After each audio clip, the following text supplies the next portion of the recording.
Sport Beach. What's going on, y'all? All right. 1, 2.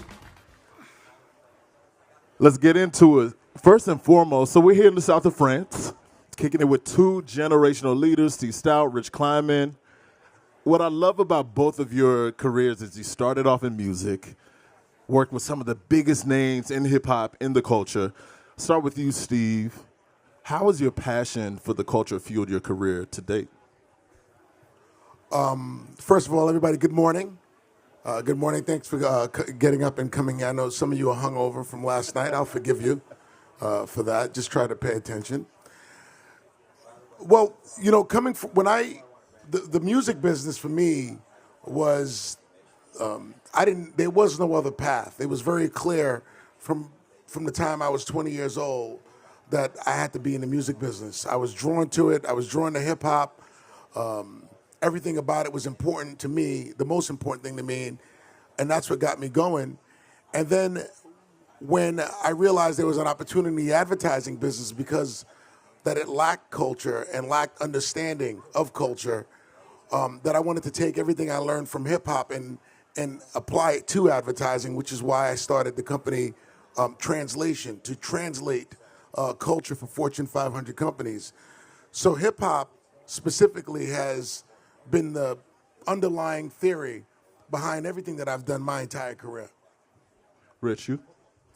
Yeah, I think similar to Steve, but different as it, for me, was sports that I always knew that I needed to be a part of.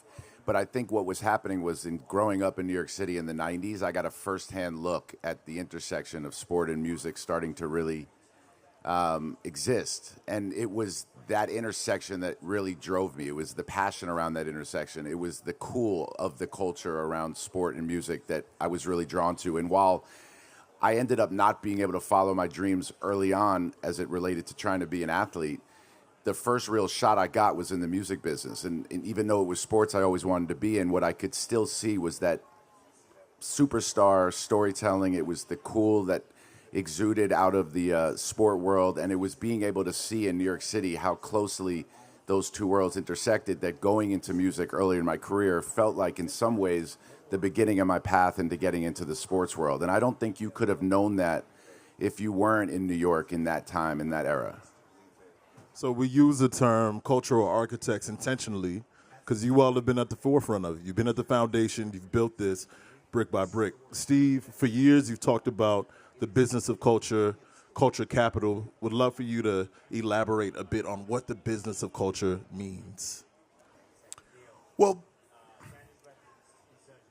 the conclusion I came to very early in the industry was that you would look at, it's specifically in media, they would look at the population and say, oh, well, 12.5% in America, 12.5% of the population is black.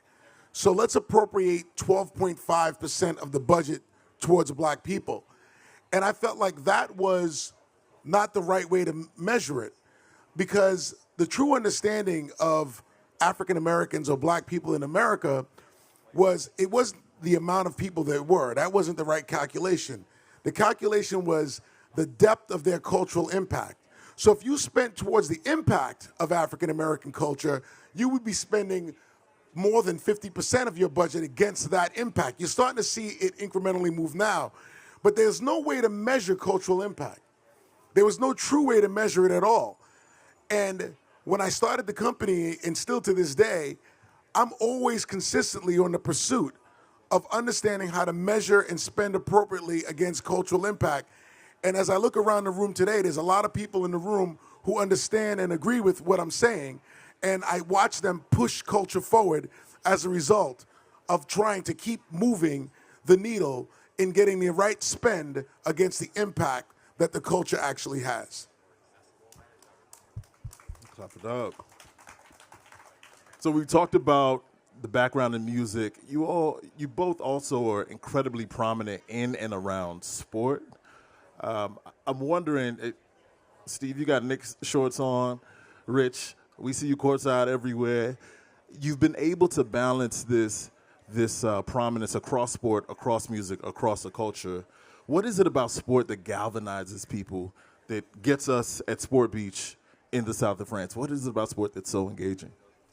I mean, I think for me, there's a few different elements. I think the finality of sports is something that we all can connect with. It creates a stake for you to have a rooting interest in right away. I think obviously the personalities and the storytelling, but there's a sense of community that people have always craved, I think now more so than ever. And when you really connect with a team or an organization or a player, you start to build a bit of a community amongst fellow fans of players.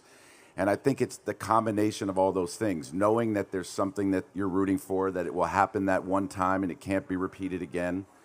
Getting to know the personalities like we have and getting to know the stories and getting to know what's at stake in all of these competitions, I think is what drives people's interest. And then I think there's just been this like compelling world outside of sport, you know, the modern day sports fan who doesn't necessarily need to consume games and matches, but just loves everything about what sport influences and what sport means. And I think that's why you've seen even more of an explosion in people's interest in the sporting world. I've got to ask, y'all are both from New York. Y'all have been around sport your entire career. Were either one of you a bucket growing up? I was a bucket. Why does everybody say they're a bucket, though? I was not. I was a rebound, not a bucket. And you play pickleball too, Rich, right? Yes. Wait, so you doing offensive? You weren't. Steve's a football player. Fair enough. A rebound and not a bucket. That's the first. That's the truth. Most people lie. Everybody lies. Everybody lie. I don't want to do that. These good-looking I'm not people don't lying. deserve to be lied to. Rich, how many points did you average per game in high school? Which year? My senior year? Senior year. Probably like 19. 7 assists. 19 and 7. Yeah. Shooting 40% or so? By the way, we have footage of that. I do have footage. Speaking of elite basketball players, Steve, one of my favorite stories that you recount is when you saw LeBron turn down $10 million as a high schooler. And you always talk in a way that you let that room impressed. Would love to hear you elaborate on that story, one. And two, talk about the importance of betting yourself as an athlete and as a brand. So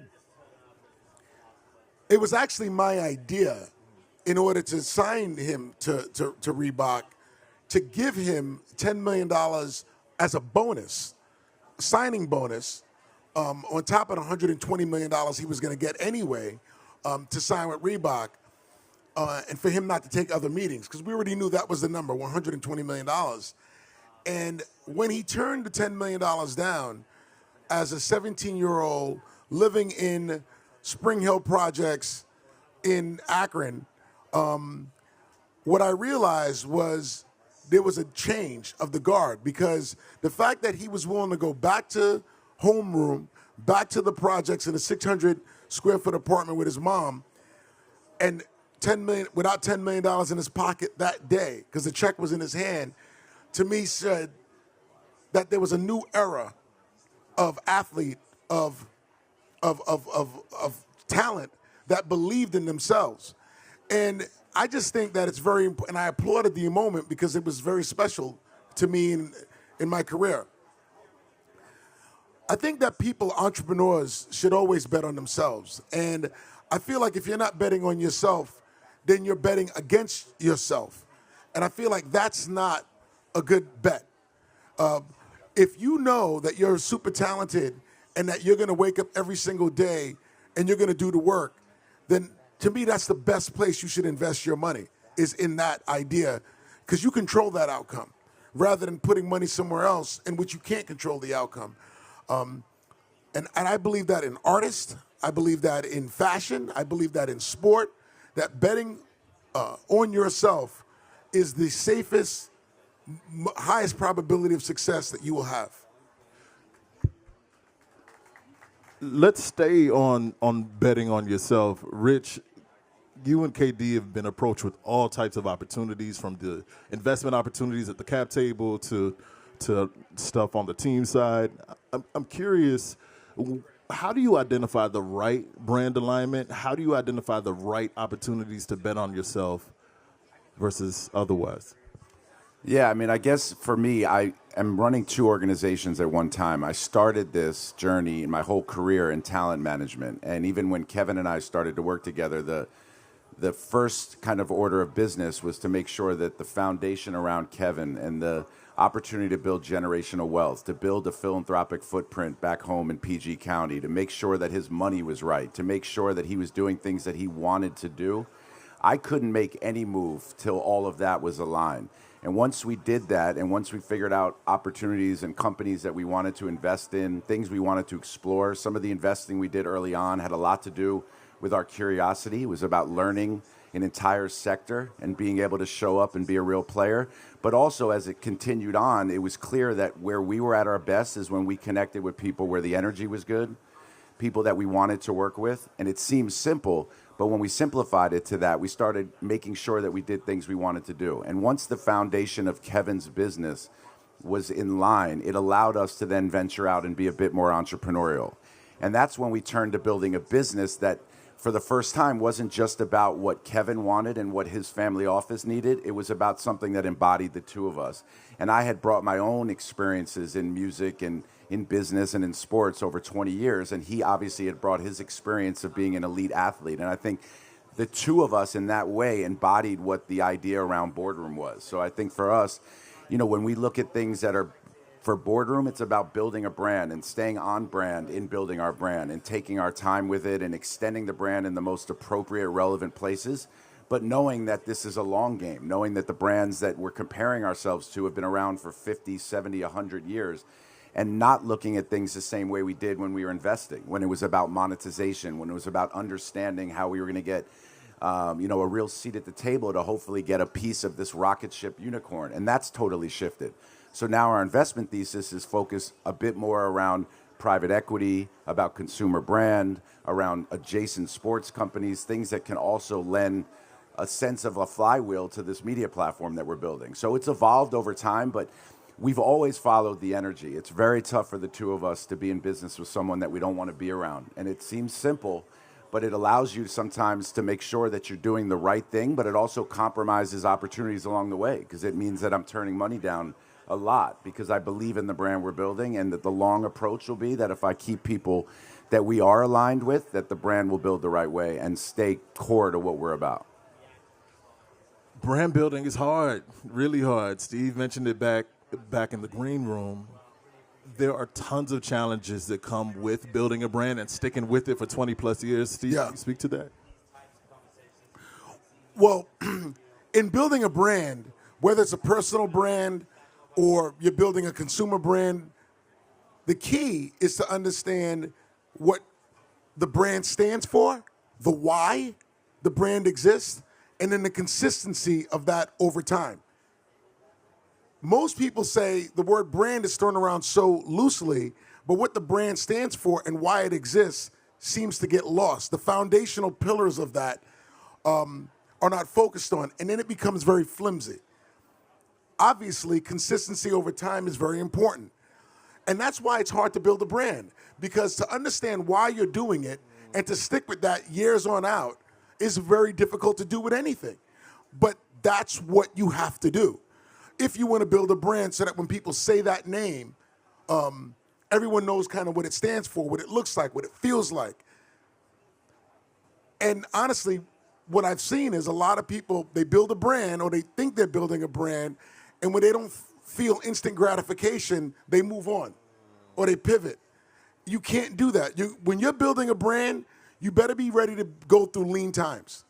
There's going to be headwinds along the way, and you have to be able to believe in it through those headwinds, be able to hire people through those headwinds to get to the other side and find the resolution in the fact that you were right, that you were early, that you have the right idea, and the purpose of the brand prevails.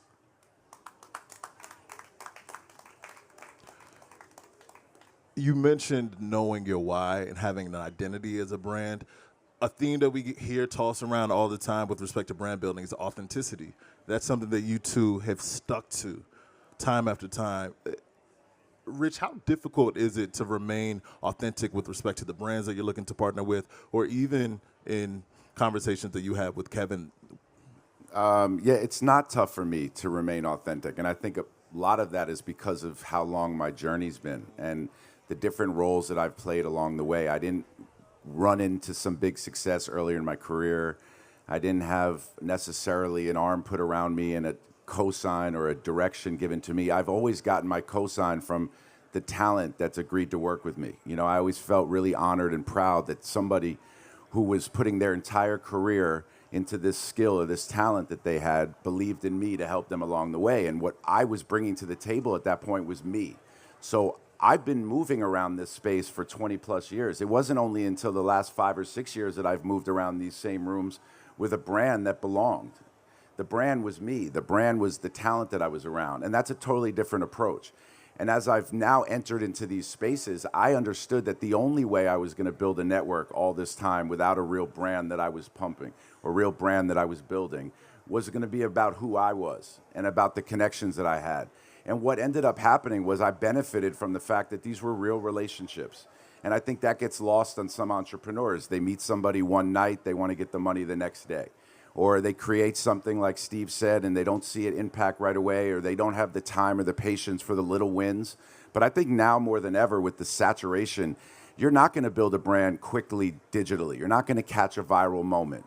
When people look at Shannon Sharpe, the reason that show works so well is because he's a star. The same way back in the day when the only offering that shows was giving you were broadcast cable, and you had to see what you liked and you had to decide if that was who you were going to listen to. You couldn't go and choose 50 other options for it. So I think for us, as we go into this now, we know that the little wins are important, and we know that the authenticity is actually what's allowed our brand to grow. We choose things every time that are relevant to the brand and on brand, even if it's the smallest place that we show up, because I know if I continue to do that and compound that and build those blocks, that's what will sustain. And again, it continues to amaze me when I start thinking about the companies that I look to inspire me, and they've been around for decades and decades. And I think that got lost on entrepreneurs over the last 7 or 8 years because of what was happening in Silicon Valley, where you felt like the idea had to come to fruition, you had to raise a ton of money, and you had to sell your company and get rich quick. And when you're building a brand, it just doesn't work that way. You know, I look at a company like Forbes,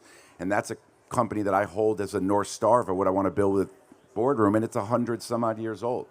You know, so I think when you know that, you can't try to swing for the fences. You do start to realize that getting on base and moving a runner to second base and a sac fly, all those things are part of what's building a brand, but it doesn't give you the same satisfaction or ROI every time, but it ends up working out in the long run.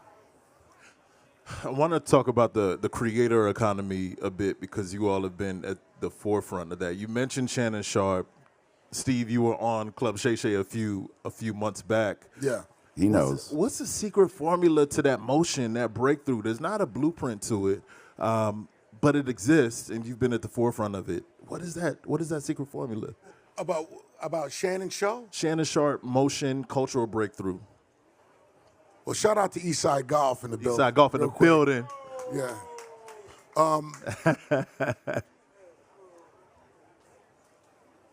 Look, I think Shannon specifically is the best interviewer in the business right now, honestly. I think he does the research, he does the work, he's smart, he's fast, and he's built that business. The Cat Williams moment was what got the whole thing viral, but the truth of the matter is he's been good the entire time. It took the Cat Williams interview for people to then, find the show, which is what Rich was saying, that you can't depend on a viral moment. That just happens, right? And then when that Cat Williams moment happened, all of a sudden people paid attention to the show, and he got the hottest podcast, in the industry. But it was him sticking with it to get to that Cat Williams moment, to me, that, obviously that broke through. This is a wonderful time, and I ask creators all the time, man, you guys are all out here in Cannes, and I've been coming out here for the last 20 years, and this is the most diverse I've ever seen it, and I'm proud of that. There's a lot of creators out here, and they're out here because they want to figure out how to monetize and meet the brands and work with the brands. The truth of the matter is, if you're a creator, you better get yourself brand ready. Like, you can't just run around. You want to do the creative stuff, but the ball is going to come your way. Are you ready and are you prepared to deliver for the brands? Because the Gatorades and all the brands that you see in this room here today, if they're going to spend money with you, they want to make sure there's a return and that you're set up properly to be able to serve them as a customer. Most creators are doing it, and they're doing it for themselves. But as soon as you start taking money from brands, now you're on the clock. Are you ready to be on the clock?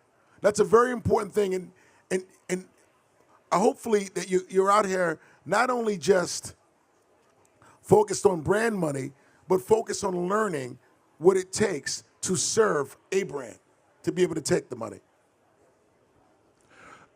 I want to end on something that's near and dear to all of our hearts. You all not only drive impact on the brand side, but you're also doing it on the philanthropy side as well with foundations. Rich, I want to talk about some of the work that you and Kevin have done back in PG, and then, of course, Steve, with your work as well. Yeah, I mean, I think throughout my career, managing artists, DJs, athletes, one of the things that's always amazed me is no group of people have this instinct to want to give back more so than the talent that I've been around. As soon as they're able to come into some opportunity, to come into some money, very quickly the conversation turns about how to look back to where they grew up and learn how to impact and give back and figure out what they can do to make a difference where they grew up. And as a manager, I've taken a lot of pride in that role throughout my career. And I think for Kevin, we did a lot over the last 12 years. We've built and refurbished parks and courts in over 40 cities. We were just in Stockholm where we built 3 courts in a no-go zone where the police and the paramedics don't even go to check on any of the people that are living in this community. And when Kevin pulled up, there was 200 kids whose lives were changed forever. And I saw the reaction that Kevin had, and it changed his life, and it continues to change his life. But what I think is incredible is that when a lot of these people then look back to their hometown, I think from a scalability perspective, that's an incredible way to truly actually make a difference, because it's tough, clearly, to solve every issue in our society, every issue in our world. But the fact that Kevin has made such a financial commitment, committed his time, his family's committed his time, to create a college track program, to create an early education program, to create a health and wellness program, to build an entire athletic facility and a standalone building housing not-for-profit, is some of the most rewarding and incredible work that we do. And it's not even a question that any partner of ours, any brand of ours, it's not even that I need to ask them to play a part in what we're building. We let them know everything that's a part of what our ecosystem is. And for the most part, the brands understand the importance of not just integrating into this platform they've built, but a real partnership means for them to be hand in hand and align with us in exactly what we're trying to do back home in his county. And it's been amazing and probably the most rewarding part of our last 10, 15 years working together. Steve? You know, I just got to say, Rich has done a wonderful job building Kevin's business. Amazing. I'm very proud of him to see what he's built, not only for profit, but what they've done non-for-profit. And he had a very early vision on it, and he stuck to it, and it's delivered. It's delivered big time. And it's something that Kevin's going to have for the next, beyond his playing years, is Boardroom TV and a lot of the investments that they made. So I think Rich deserves a round of applause for all the work that he's done with Kevin. For me, I'm on the board of a Robin Hood Foundation in New York City that serves the homeless and the needy. I'm very proud to be, on that board and all the work that they do. And I'm on the board of the Metropolitan Museum, and specifically trying to get, young African Americans and diverse kids with less means to be invited and be a part of the museum, so they could get a chance to see art and not feel like it's not for them, and just go when there's a class trip, but really get a chance to understand what goes behind great art and great artists, and also get the museum to have art that feels more approachable to everybody, not just one specific audience only. And that's work that I do that I'm very proud of. I figure as time goes on, I'd like to actually put my time 100% into philanthropy. that's my goal, is to be able to serve and dedicate as much time as I put towards business now for profit to put 100% of my efforts in non-for-profit. And I see that in the next 10 years of my journey, my destiny. So Incredible, that's where I'm at. incredible. Gentlemen, thank you for the time. Thank you for hanging out with us in the south of France. Appreciate you. Very cool. Thank you.